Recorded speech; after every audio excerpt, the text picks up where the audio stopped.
Bom, olá, boa tarde, boa noite, bom dia para você aí do sétimo ano. Nós estamos tentando fazer uma série de videoaulas onde nós estamos trabalhando aí alguns conteúdos que permitam a gente nós chegarmos perto do Caderno Trilhas, que já começa no Renascimento. Então, os 3 últimos vídeos que eu postei, eles falam sobre a Idade Média, né? Nós teremos mais um agora e eu vou indicar um documentário para que vocês vejam, se for possível, né? Sobre características da Baixa Idade Média, né? Como a gente viu no último vídeo, né? A Europa feudal, ela ia se estabelecendo mais ou menos de uma maneira estável, né, sob o ponto de vista dos feudos, mas instável sob o ponto de vista dos deslocamentos populares, né? Os deslocamentos de massas de indivíduos eram bastante complicados, né? Então era uma estabilidade relativa que você tinha na Idade Média. Durante próximo ao século IX, né, a igreja, a partir de várias situações, a partir de várias necessidades, que não eram uma única necessidade, a partir de várias necessidades, o que eles fizeram? Eles inventaram uma situação religiosa para que eles pudessem, de uma certa forma, conquistar terras do Império Turco Otomano, né? Os reinos e os feudos estavam mais concentrados na Europa Ocidental, né? Porque você tinha os eslavos, né? E você tinha os germânicos aqui em cima e os nórdicos também. Então, quer dizer, os feudos eram mais uma coisa da Europa dita ocidental, né? Onde hoje seria a França, Alemanha, Inglaterra, né? Espanha e Portugal nessa época eram dominadas pelos árabes. É bom vocês entenderem que Portugal e Espanha ficaram na mão dos árabes durante 7 séculos. Né? Então, portanto, essa ideia de europeus de raça pura não existe. Né? É uma ficção das mais bizarras. Né? Os mais diversos povos migraram para as mais diversas localidades e aí existe uma mistura muito grande. Mas o discurso de uma terra que pertence à minha ancestralidade exclusivamente é algo que existe quase em todas as sociedades, e na Europa de uma forma muito marcante. Né? Ora, nesse momento você não tem ainda o Estado-nação, você não tem ideia de nacionalidade, eu sou francês, não existe isso, não existe. Né? O que existe são feudos que estão alinhados com a igreja. Né? Portanto, qual é, né, a raiz dessa sociedade? O cristianismo, né? Um cristianismo que naquele momento era o cristianismo católico, né? Porque só existia ele, só existia um, né? Mais para frente você vai ter uma cisão no cristianismo e um novo movimento vai surgir, também com poucas transformações. Isso, se der, nós vamos ver mais para frente. O que importa entender aqui? Importa que a Europa estava passando por algumas transformações. Sim, a partir do século XI, XII, né, algumas transformações importantes começam a surgir. Novas técnicas de plantio, né, melhorando a qualidade dos alimentos, né, principalmente pela introdução de um arado com uma garra de metal. Né? Notem que a sociedade romana, né, tinha feito milhões de coisas magníficas, né, com o metal e sem o metal. Né? E durante a Idade Média tudo isso se perde. Né? Então, quer dizer, descobrir que você tinha um arado com um gancho metálico, isso poderia fazer com que você revolvesse a terra e esse processo levasse a você mexer nos nutrientes da terra e, portanto, conseguir uma colheita melhor, era uma inovação que já se sabia, mas que foi destruída. Né? Muito bem. Isso passa a acontecer, né? Além de outras situações de melhoria das condições de trabalho. de vida mais do que de trabalho. Então, o que que acontece? Nós temos aí essas melhorias da qualidade de vida, o que faz com que a população cresça, né? O índice de mortalidade cai por conta de uma alimentação melhor, né? Isso faz com que hajam mais pessoas. A população ela cresce, principalmente no século XIII, né? Ela cresce bastante e grande parte desse excedente de população vai ser utilizado pela igreja, né? De que forma? Eles vão virar padre, professor? Não. A igreja vai desenvolver uma ideia segundo a qual deveria haver uma reconquista de Jerusalém por parte dos cristãos, né? Não deixando na mão dos árabes essa região, né? Envolvia a Palestina também. Então a Palestina que foi árabe, era árabe, né? Porque os árabes tinham dominado. Seria para a igreja um alvo de conquista. É claro que por trás disso existem milhões de coisas, né? Existem milhões de coisas. Primeiro, dar vazão a essa quantidade de pessoas que estava sobrando nos feudos, né? Outra coisa importante, os herdeiros dos feudos eram sempre o primogênito, né? O primeiro filho. Os outros filhos da nobreza, do nobre, que morria e depois deixava para o primeiro filho, eles não tinham direito a terras, eles eram apenas cavaleiros. Então esses cavaleiros, eles ansiavam ter terras para eles, né? E se a igreja comandasse um grande exército que fizesse uma expansão territorial através da guerra, né? Isso seria possível. Essas terras seriam conquistadas, né? E a igreja continuaria ganhando muito, né? Porque a igreja se torna a maior proprietária de terras na Idade Média por conta das doações que eram feitas. Aí que tem aquela coisa, aquela historinha dos templários, tá? Bababá, que é mais para RPG, né? Enfim, o que vai trazer essas guerras? Primeiro, como elas chamam? Cruzadas. Os cavaleiros empunhavam uma cruz vermelha, né? Nos seus uniformes, se bem que a gente não pode falar de uniforme nessa época, mas nas suas vestimentas, né? As cruzadas, elas geraram algumas consequências. Primeiro, o sul da Europa foi, de uma certa forma, reconquistado, vamos dizer assim, né? Pelos europeus. Esses europeus estabeleceram contatos comerciais, sempre o comércio por trás, né? Vejam. Peraí, deixa eu arrumar uma pestana aqui que tá meio... né? Pestana é a única coisa que não dá para passar o aparelhinho. Não dá. Então vejam. Nós temos aí o comércio por trás, né? Dessa questão da expansão, né? Os árabes e mais ainda os indianos, né? Os chineses começam a negociar com os europeus, né? Então os europeus passam a ter também uma outra inovação, é o domínio de um certo tipo de navegação, né, com a quilha curta, né, que é a navegação costeira, dentro do mar Mediterrâneo, que é muito pequeno, né? Não é ainda uma navegação que você consegue enfiar um navio no oceano, né? Quem tinha desenvolvido isso muito bem são os chineses, né? Mas não se fala de contribuições que a Ásia ou a África, né, ou os ameríndios tenham para a sociedade. Tenta se esconder ao máximo isso, né? Mas aqui a gente tenta falar um pouco.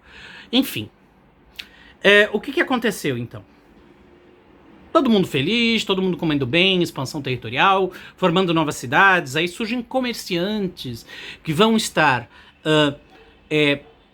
vendendo, né? Não só mantimentos, porque você tem exércitos se deslocando pelo território. Então, ao ter exércitos se deslocando, esses caras precisam comer. Esses caras precisam de munição, né? Munição aqui, no caso, ainda não é a pólvora, né? Que é uma invenção chinesa também, né? E aí, tudo isso passa a ser vendido e comprado. Tá, mas aí como que você faz para adquirir? Né? Você vai trocar pelo quê? Ora, você troca por metais preciosos que têm muito valor e ocupam pouco espaço, tá? Então, começa aí uma forma de comércio, né? Pela troca de bens por metais preciosos, né? E aí, né, o que nós temos? Nós temos também o fato de que aquelas coisas maravilhosas, as especiarias, os temperos, chegam à Europa vindos da Índia e da China.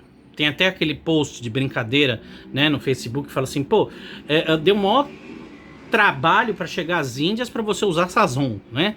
Então, quer dizer, todo aqueles temperos, canela, pimenta do reino. A pimenta do reino, só para vocês terem uma noção, o preço do grama da pimenta do reino foi equivalente ao preço do grama do ouro. Né? Então você comercializar pimenta, essa que a gente compra aí no Mercadão, vocês aí no Kidosh e tal, quer dizer, hoje baratinho da Quitano, quer dizer, era uma fortuna antes, né? Então você veja o que é, né, a relação de mercado e preço, né? Que nós vamos ver isso bem mais pra frente. Bom, professor, então tava tudo bem? Não.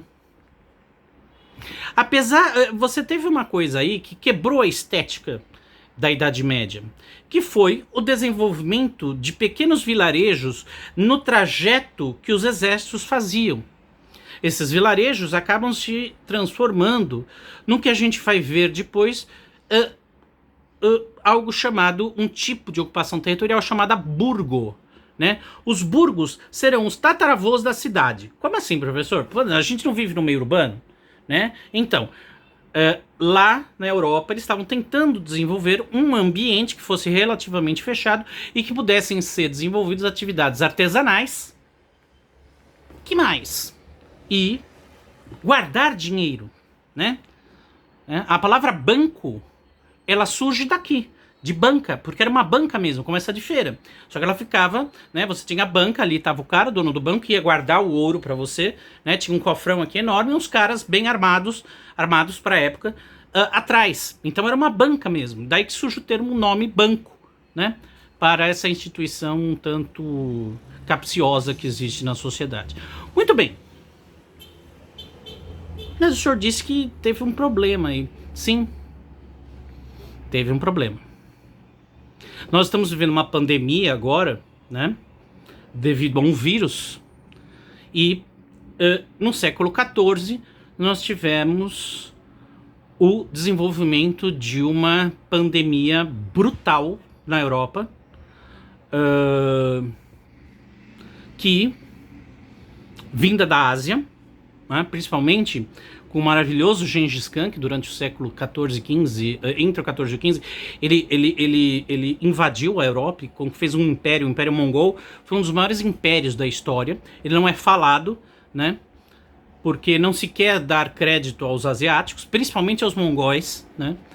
E aí, o que você tem? Você tem aí a peste, né? A tal da peste, a peste negra, né? A peste bubônica, que foi trazida por navios e por guerreiros para a Europa, né? E aí ela se proliferava como, professor? Olha, eles não sabiam que existia vírus ou bactérias.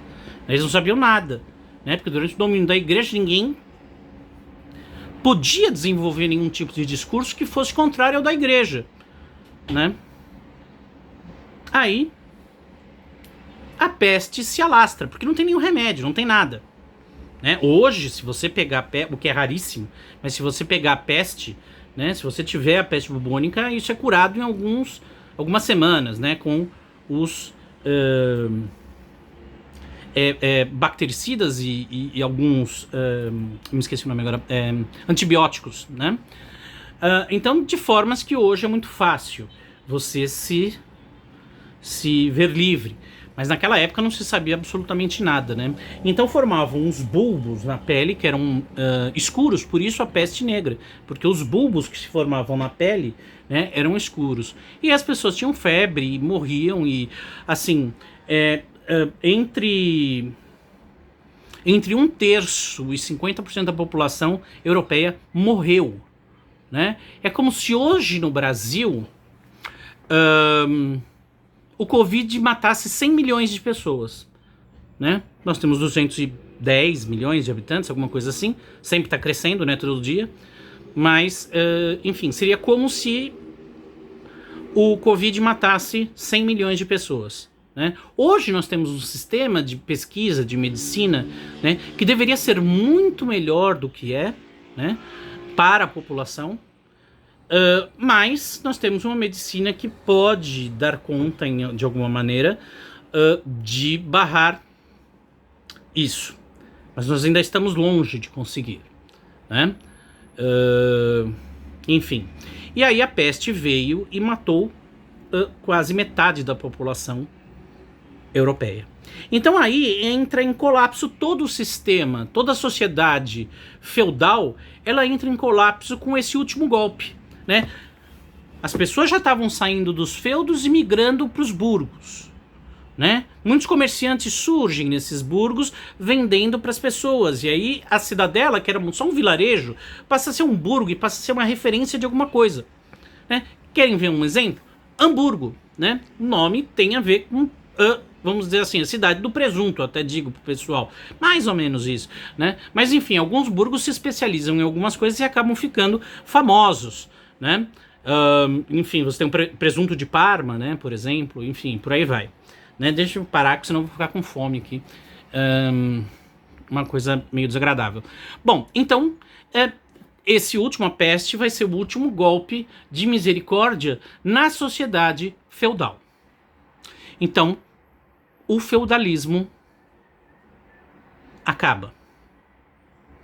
Ah, professor, mas num dia tava valendo, no outro parou de valer. Não, gente, não é assim.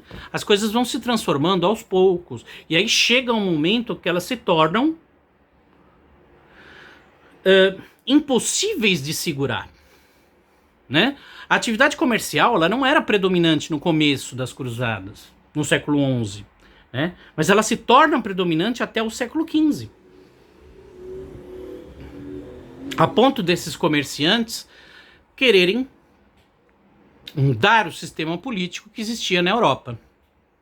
Tá bom, gente? Então, eu diria que a expansão através das cruzadas, a conquista de novas terras e a formação dos burgos, além da peste negra e da grande fome no século XIV, derivado também da peste negra, nós temos o fim, o colapso da Idade Média, né? E a formação de uma nova organização social, política e cultural que nós vamos ver a partir do próximo vídeo. Então tá, um abraço para vocês, ficamos até a próxima. Eu vou ver se eu consigo postar aqui um documentário muito interessante sobre a Idade Média para vocês verem como é que funcionava, como que as pessoas comiam, como que as pessoas tomavam banho, quer dizer, como que pintava roupa, enfim, como construir o castelo, né? Construir um castelo é uma coisa bastante interessante, né? Como que se constrói um castelo daquele tamanho sem você ter máquinas? Sim, eles construíram sem máquinas, né? Claro que não chegam a ser como as pirâmides do Egito, que são top, né? Ali não tem o que discutir. Mas eram construções belíssimas, né? Castelos que existem até hoje, né? E as construções de hoje cai tudo aí por terra, né? E os castelos estão lá ainda, né? É bem verdade que alguns devem ter recebido algumas reformas. Mas é isso então, meus queridos. Até a próxima. Não foi da melhor forma que eu queria, porém, nós estamos aí abordando a Idade Média. Tá bom? Um beijo pra vocês e se cuidem, se protejam, saiam o mínimo possível para não pegarem, né, essa doença. Tá ok? É isso aí.